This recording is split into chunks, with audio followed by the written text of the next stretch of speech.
Je suis le caporal Véronique Tappe de Murdochville en Gaspésie. Je suis enquêteur à la police militaire sur la base militaire de Valcartier, Québec. Et je suis le caporal-chef Stéphane Casey d'Amos, policier militaire affecté au Service national des enquêtes des Forces canadiennes à Halifax.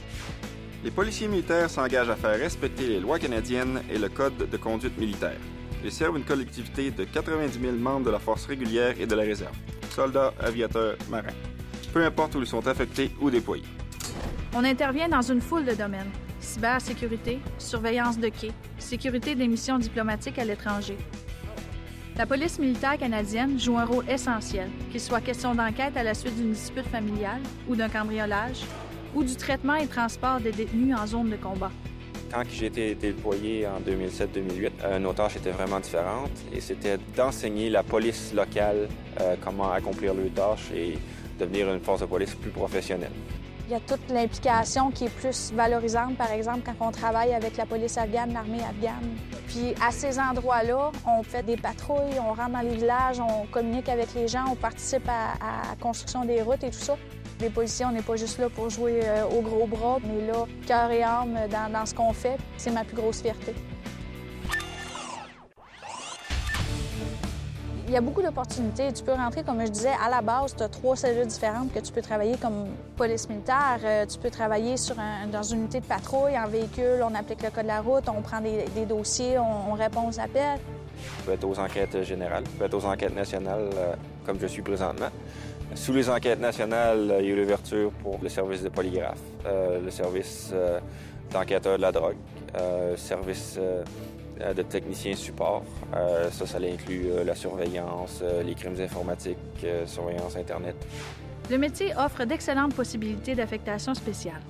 Policier à bord des aéronefs, agent de protection individuelle rapproché. À travers ça, tu as toute la possibilité de travailler dans des ambassades hors pays. Il y a autant de possibilités policières, c'est-à-dire de se garder à jour, de faire des cours. Il y a plusieurs branches, plusieurs métiers, sous-métiers sous la branche qui peuvent être ouverts à chaque policier militaire. Et puis, c'est une diversité très attrayante. Avant de t'enrôler comme policier militaire, tu dois détenir un diplôme d'études collégiales en administration de la loi et de la sécurité, en formation de base de la police ou dans un programme semblable d'un cégep ou d'un collège communautaire reconnu. Quand tu rentres, ils vont te former à la base pour être un soldat. Ensuite, tu vas être formé comme police militaire là, à l'Académie de police à Borden, en Ontario. Pendant 6 mois, tu y acquiers les rudiments du droit civil et du droit militaire canadien, ainsi que des compétences en matière d'intervention d'urgence, de réduction de conflits, d'enquête sur les lieux de crime, d'utilisation de la force et du rôle du policier militaire dans la collectivité, au champ de bataille et au tribunal. Ta première affectation, c'est impressionnant, ça peut être définitivement intimidant, mais la plupart du temps, tu te retrouves avec des gens d'expérience qui font en sorte de te mettre à l'aise puis te montrer comme il faut, te donner un coup de pouce dans le début de ta carrière. Là.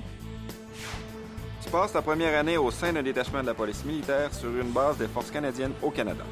Comme membre provisoire, tu es supervisé de très près et dois réussir une longue série de tests.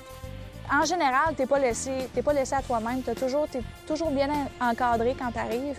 Pour l'instant, je pourrais pas rien demander mieux pour ma carrière. J'ai été déployé en Floride pour l'assistance à la protection de la force d'un des bateaux qu'on a.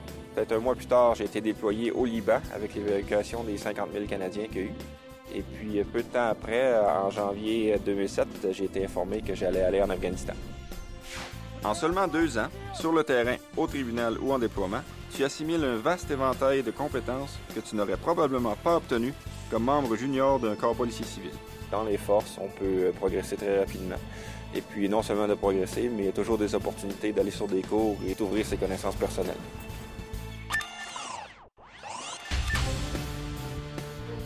Chaque jour amène de différents défis. Du moment où j'arrive au bureau le matin, à ce que je parte, je ne sais jamais ce qui va arriver.